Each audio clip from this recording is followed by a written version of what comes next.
Hello and welcome to SLE Equipment here in Nashville, Tennessee. Today we're doing the instructional video for this 8.5 by 24 foot long with 8 foot porch concession trailer. As you can see, it is black with the blackout trim. Good looking combination there. Alright, first thing we're going to go over is power supply. So before hooking your trailer up to power, ensure that the power supply is off, whether it be generator or shore power. Just make sure that's turned off. It is 240 volts of electricity. We want to be safe. Make sure that nobody gets injured operating this equipment, okay? So, as you can see here on this trailer, it comes with the extended tongue with the generator platform on the front. First thing you're going to do to make your connection is take your supplied power cord, plug it in here. You're going to have a notch over here on the left side. Line up that notch, push in, twist, as it is a twist lock, and then tighten down this collar back here at the back. Get that good and snug, that way it holds the cord in place properly. Next thing, you just can take the other end of the power cord and plug it into your power supply, whether, again, generator or shore power. Alright. Coming over here, we have the 36 by 36 access panel door. Gives you access into the V-nose here. You have a set of keys here hanging on the chain. So we'll kind of go around the inside of the V-nose here. Here in the corner on the driver's side, that is your water pump. There's the supplied power cord for this unit. Going on around, we have the freshwater tank, 30 gallon. And you can see this pipe here, that is the vent. Sorry about that. Back in the corner there, we have the 6 gallon water heater, 12 volt battery, electric panel here, and then this box right there is an inverter that charges that 12 volt battery anytime you're hooked to a power supply, okay? And then this here is the fuse panel for the 12 volt battery. Nice thing about that fuse panel, if one of those fuses blows, then a light will light up next to it indicating which fuse has blown and needs to be replaced. Alright.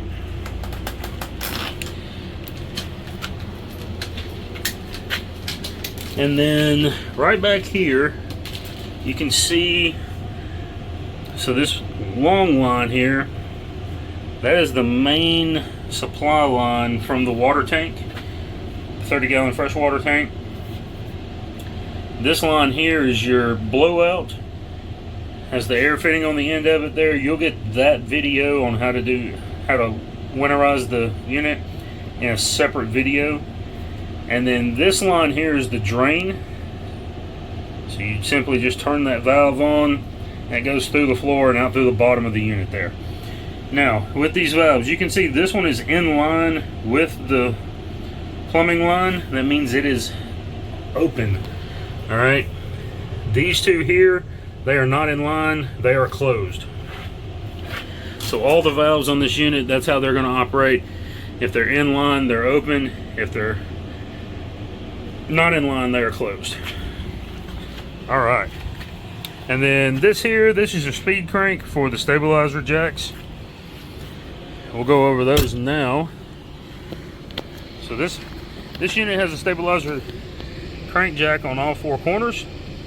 It is simply that, a stabilizer jack. Please do not use that jack to try to level the unit with.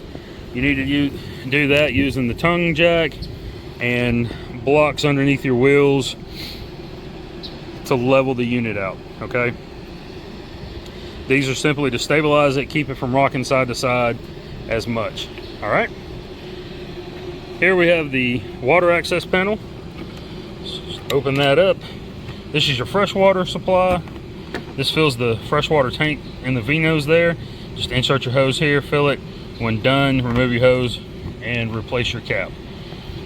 This one is the pressurized system, or the city water. You can see it does have a screen on it. When you connect to that, and that's a typical garden hose connection there, when you connect to that, that does bypass the freshwater tank, supplies water directly to the water pump and the water heater. All right, we'll get a quick look down the side of this unit here.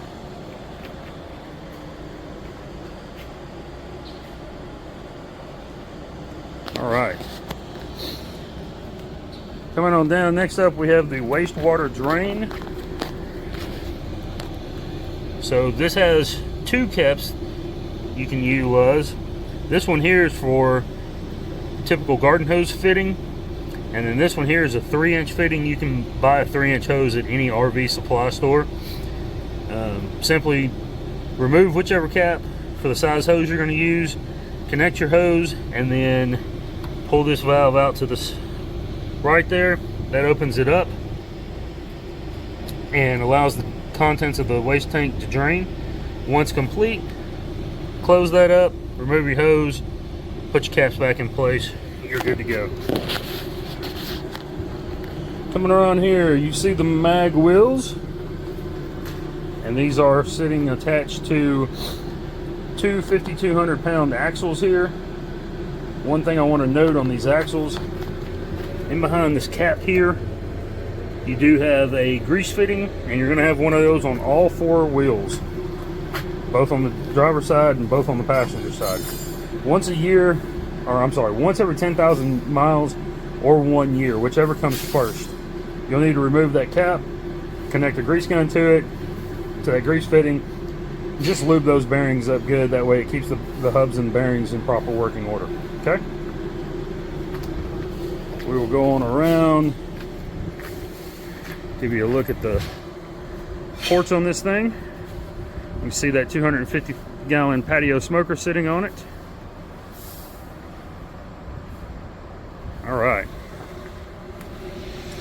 so it does have the side entry step, no gate here, and then same thing on the other side, step, no gate.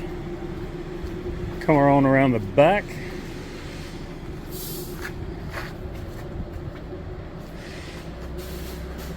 Give you a look from the back side of that smoker there and the porch. You can see on the rear gate there is a license plate holder, and then that rear gate is also removable. So you simply undo your latches here, and then the 2 latches on this side as well. I'll get there with the camera in a second.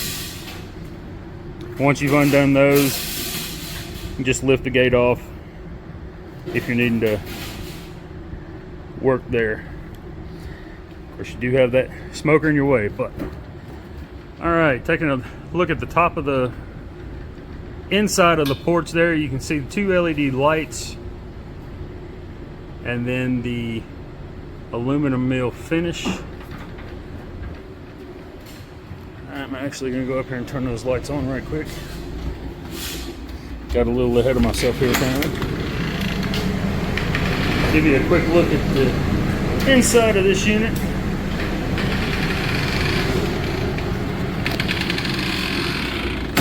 All right, and we'll come off the passenger side.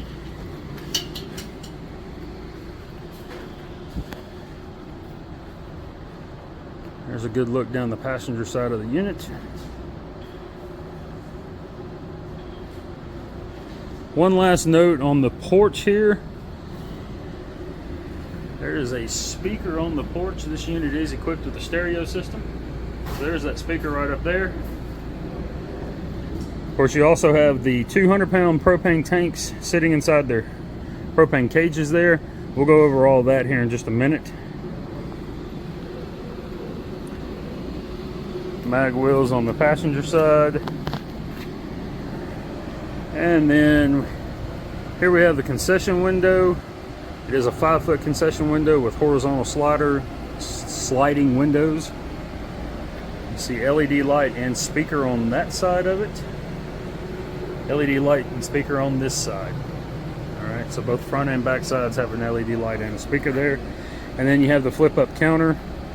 Flip-up counter, very easy to operate. Simply come here, push one latch down, gently rest your arm against it, the bottom of the shelf, don't lift up, push the second latch down, and you can lower that down with one hand. All right. Oh, And I forgot to show, here's that rear stabilizing jack on the passenger side, step there. And that porch does also have 4 D-rings on it. There's one here, there, and then one underneath here. And then stabilizer jack here on the front passenger corner. And we'll get a look down the unit from the front side here.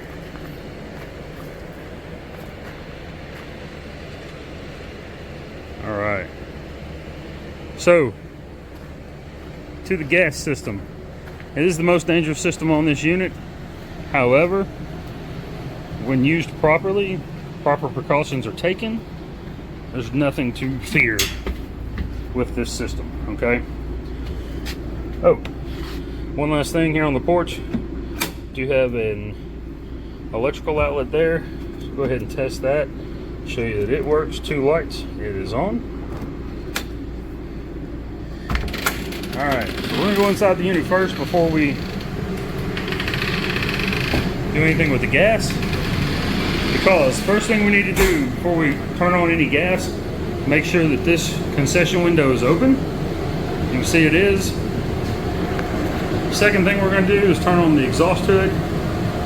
This unit is equipped with a 4-foot exhaust hood on it. LED light as part of the hood. That light is only on when the exhaust hood is turned on. So as you can see, it is running. And that is accomplished by flipping this switch right here. Okay? So that switch is just to the right of the fryers. There you have the fryers and then a table. And then that switch. Plenty of wall outlets down there. Alright, so now we've opened up our concession window, turned on our exhaust hood. Next thing we're going to do is we're going to check and make sure that any of the knobs on our appliances are in the off position. Right? So once we've verified that, and I would tell you normally you're going to verify that the pilot light knobs are in the off position as well. On these fryers they have manual pilot lights, so you want to make sure that those are in the off position too. I don't have them in the off position because they are already lit, but you're going to want to make sure that those are turned off as well. Alright, so I'm sure you saw my tank sitting here next to the trailer as we were going down the driver's side earlier. So we are running off of our supplied tank. One big reason for that, these tanks do come empty. Alright, they are 100-pound propane tanks. 100-pound propane tank holds about 23 gallons of propane. So you'll want to have those filled by a licensed, certified dealer. That way you can avoid any issues with your propane tanks. If they were to overfill these tanks, then they could potentially damage the valves on the tank itself or damage your regulator from them being overfilled. So now you're ready to turn on your tank here. So simply to do that, you're simply going to come here, turn this knob, and you're going to open that all the way up. And I actually think I might be closing this one. I am. It was open, but you're going to turn that and you're going to open that all the way up. Okay, once you've done that, you're going to come right here to your regulator, and you're going to, where it says vent here, you're going to kind of listen, make sure you don't hear any hissing here, and make sure you don't smell an abnormal amount of propane right here. If you do, it's an indication you probably have something wrong with your regulator. You're going to need to get that checked out by calling your local gas company. All right, everything checks out there though. Continue on to the second step. Second step is simply turning this valve on. Again, not in line with the gas line. That is closed. Open, it's in line. Okay, so you're going to open that up. When you do, you're going to hear an initial whoosh of gas come through here. That's normal. You should hear that.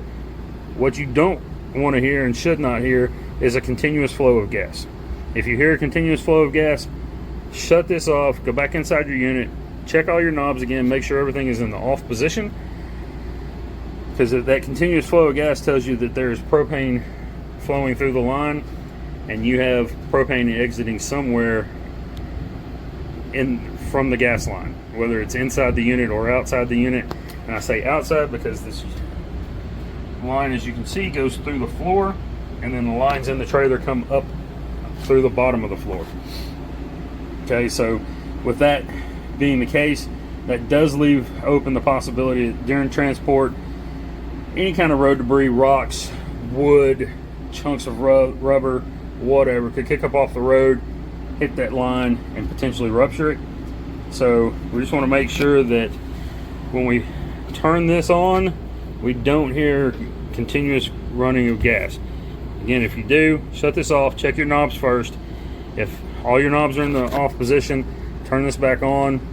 You still hear gas running continuously, shut it back off, close your tank up, contact your local gas company, let them come out and inspect the unit and make any necessary repairs. Okay. However, you flip that on, that's fully open, you flip this to the open position, do not hear gas continuously running, you're good to go. We're ready to go inside and fire up the equipment. Alright, one thing I could show you right quick is the 36 by 78 RV style entry door here on the back porch. As you can see, it does have the glass window in the center there. That window is tinted. It does open, has a screen on it. You see that? That slides the glass open. Now you're just looking through the screen. You can see the tent, no tent.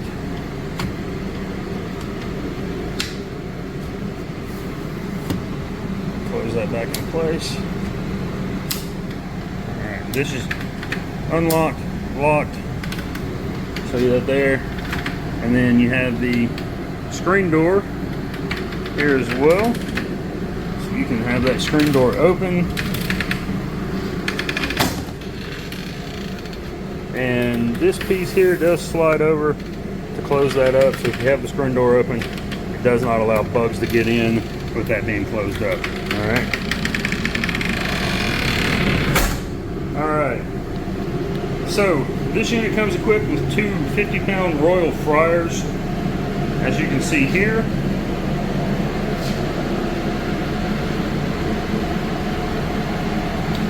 The baskets are in the sink over there. I don't want to leave them in while I'm lighting these, because I do have some other components. The legs are sitting in the bottom and they're wrapped in plastic. Alright. So this is a two-hand operation to light this, but you can see there on your pilot light you have off, pilot, and on. Alright, and anytime they're lined up with that little red dot there, whichever one is lined up, that's the one position you're in. So right now you can see we're on. However, to light this, you're going to turn this to where the L on the word pilot is lined up with that dot. And then you're going to take and you're going to push this button in and hold it. First time lighting it, it can take 30 seconds to a minute. Sometimes a little more depending on how temperamental they are. But press and hold that button. While you're holding that, after about 30 seconds, take your barbecue stick lighter, reach right up here,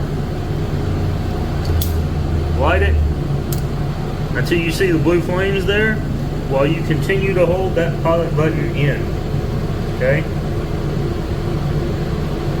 Once you see the blue flames there and it's staying lit on its own, while you're still holding that pilot light, I usually count to about 20 to 30 and then slowly release the pilot button. Once you've completely released it, then you're just going to turn this knob over to the on position, and at that point now you're ready to use the fryers. So we're going to go ahead and turn these on and demonstrate. There you can see the flames. We'll turn those off. Alright. And both of these work the exact same way. You see that pilot button is on. we'll go ahead and demonstrate this.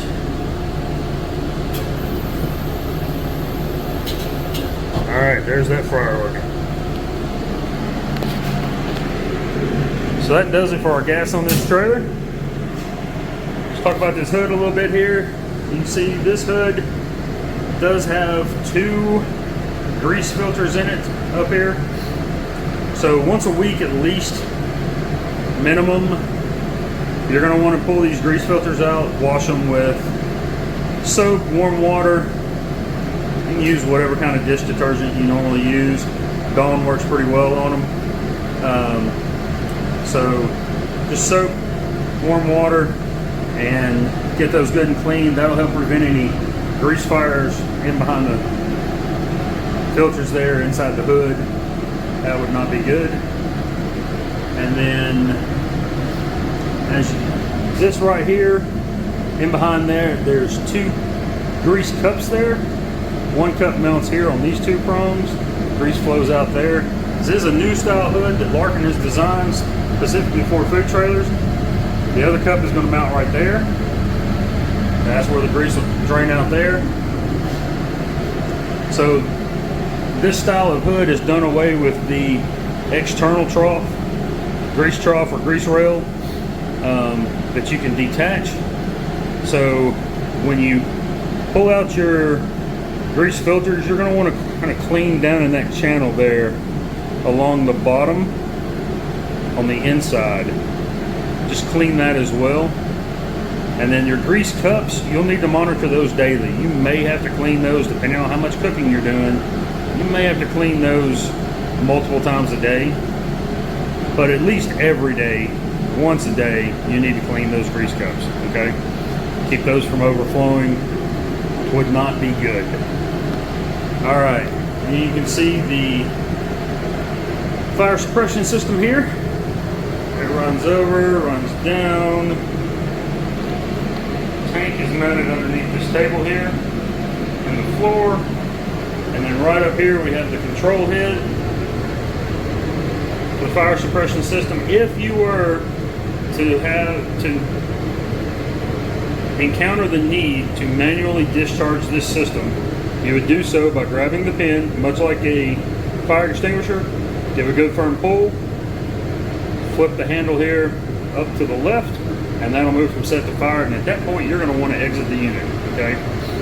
And it is tagged from where it was installed. You can see it was just installed this month. It is a new system. All right. It does it for the fire suppression system. And then the last thing I want to touch on here is the carbon monoxide and explosive gas alarm. We attach these on every unit that we sell that has gas to it. So as you see right now, it's showing all zeros. Here in a moment, it'll show 1 0, and then it'll flash to an LB. LB simply means low battery. I don't put the batteries in these because the battery would run dead before anyone ever took possession of the unit if I did. So one thing I will show you here on the back side here, this plug does come out, so you can have this mounted anywhere up on the wall here as long as the cord reaches, and then have it plugged in to whichever outlet. You don't want it right on top. It's coming down here would probably be a good idea, or you can leave it plugged directly into the wall like it is there, okay? Dealer's choice on that. There is a mounting kit on this side and behind this cover. Simply pull this down, that cover comes off. The battery mounts on this side, and then the cord for this plug is in behind here on this side. All right, and you can see the 2 holes where that unit mounts on the wall there and there. So if I leave it plugged in while I'm doing this video, it'll chirp incessantly. It just gets on everybody's nerves, so we're not going to do that. All right, let's take a look around the rest of the unit here. So as you can see, this unit has the table here. It's a 24 by 30 table. It's built-in. And then coming on around, You have the built-in countertop here, hand wash station, 3-bay sink, cabinet doors that go into the V-nose. Let you see that right quick. You see there, it just looks into the V-nose, gives you access there. And then on this side, you can see the water heater right there. You may be able to plug that water heater in from here. A little bit of a reach depending on how long your arms are.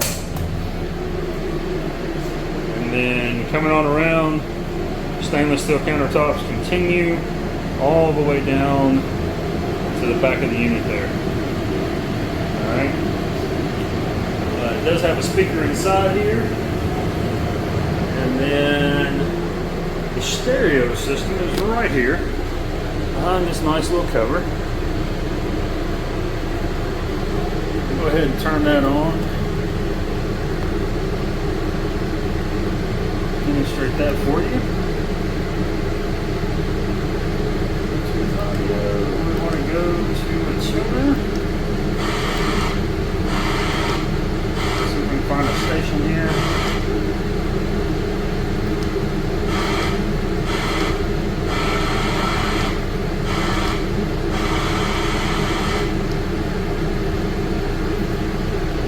Manually or automatically search for a station.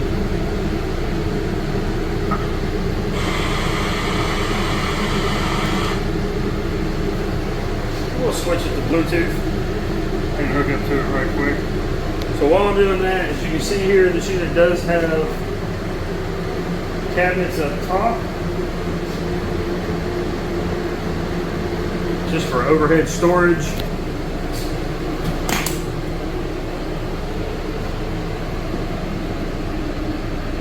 Inside the V-nose there. And then it also has the shelf in the V-nose right above the sinks.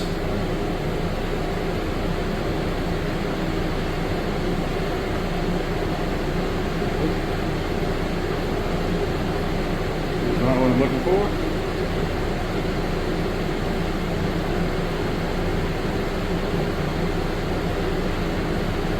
Alright, we are connected here. Let's find a song right quick.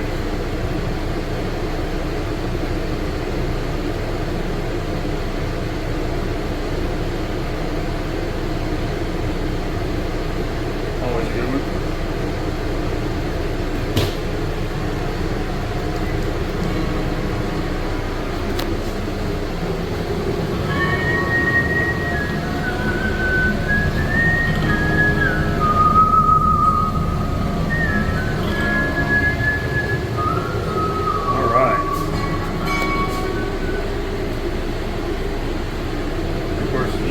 There, it's telling me that it's paused now, so nice stereo system. Tells you see when you turn it off. And I'm going to replace the cover back over it here.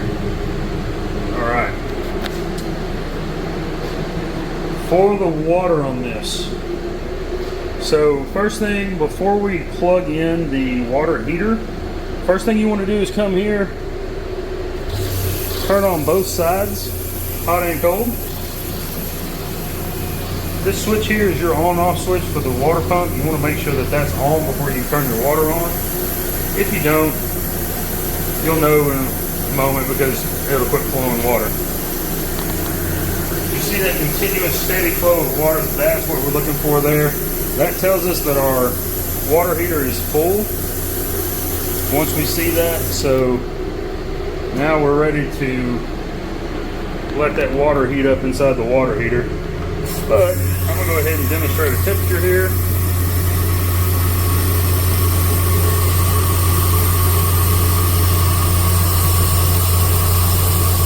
137, 138.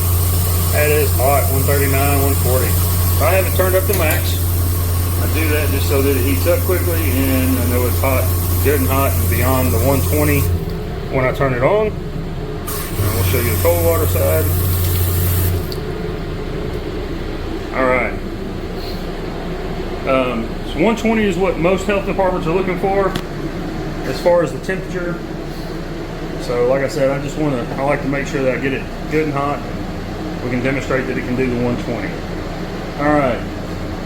This unit has the rubber coin flooring in it. Also has 1, 2, 3 LED lights in here. When the hood's on, you have the 4th there over the cooking area. Aluminum mill finish all around. You can see. And then here in the center of the unit, it has the heat and air unit. So this back button here, or dial here, knob, whatever you want to call it, that is the hot cold knob. Lets you select your temperature. And then this front one is your off, low heat, high heat, low fan, high fan, low air, low cold, low AC, low cool, high cool. There we go. I'll get there in a second.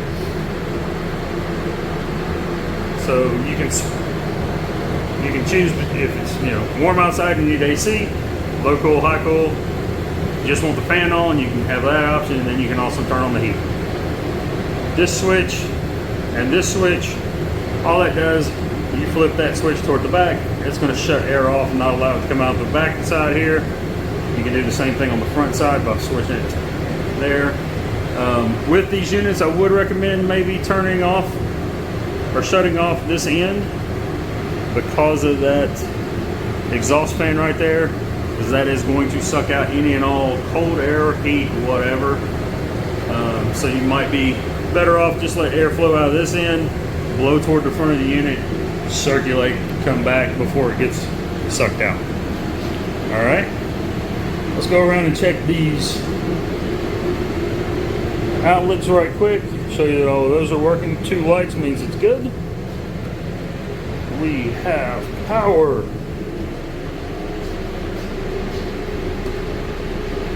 2 lights.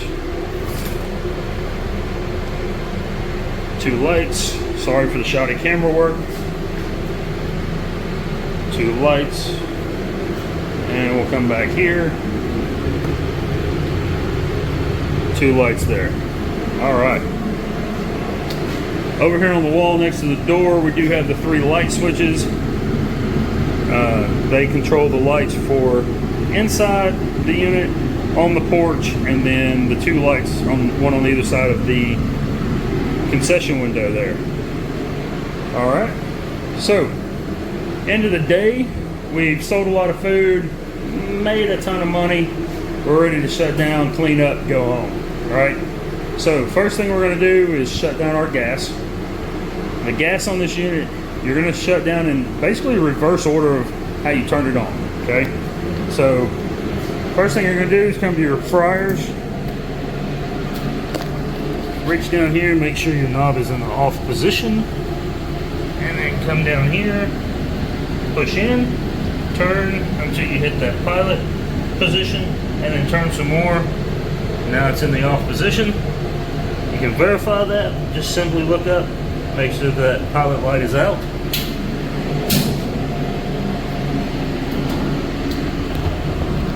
Same thing here, off position, and then we're going to come here, push in, turn it. When it hits the pilot, it's going to stop, and then you're going to push in again, turn it all the way over to off.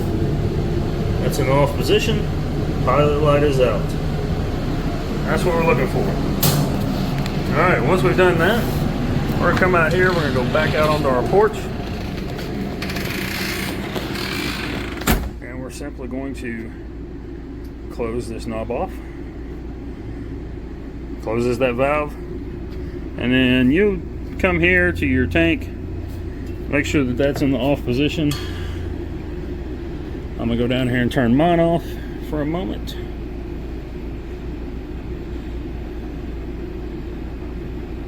All right, gas is off. Now we can go back in the unit, and we're simply, at this point, we're just going to verify. All right, just going to take a quick look. Off, off, that's off, that one's good, pilot lights out, that knob is off, that knob is off. We are good. So now that we have all of our gas off and we have verified it, now we can come over here, turn off our exhaust fan. It's a little quieter in here, a little easier to hear. You don't feel like you have to yell when you talk. It's not that bad. I'm exaggerating a little bit. So that's your shutdown for your gas. A couple of things to keep in mind. I do tell everybody, I would, at the end of the day, one of the last things I would do is make sure I go into the Vinos, unplug that water heater. That way, if you've done the winterization or you had a leak or whatever, you just ran all the water out of it somehow or another. You're just ensuring that the next time you start the unit up, plug it into power, that water heater is not plugged in and turn it on before you've had a chance to make sure that it's full by turning the water on and waiting till you have that good consistent flow with both hot and cold open. Okay, that way it keeps from burning up the heating element, and in turn you incur an extra expense that you didn't need or want. So, all right, we've done that. Everything from there is just cleaning up, making sure everything is stowed away, nothing's loose that could slide around, you know, fly off the shelves and countertops. Make sure all your hoses, power cord, all that is disconnected, stowed away good, properly, that way you don't lose those. Taps are replaced, things of that sort. Before transit with the unit, make sure that you have checked your tire pressure, checked your lug nuts, make sure all that's good, and you've closed your concession window, things of that sort. All right.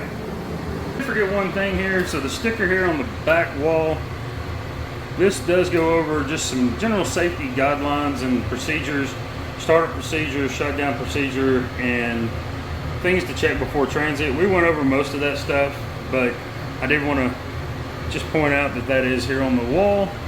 So it is there for you to view at any time. Yes, I did forget it. Came back and added it. But, so again, thank you for doing business here with SLE. Hope you enjoyed this unit. Have a great day.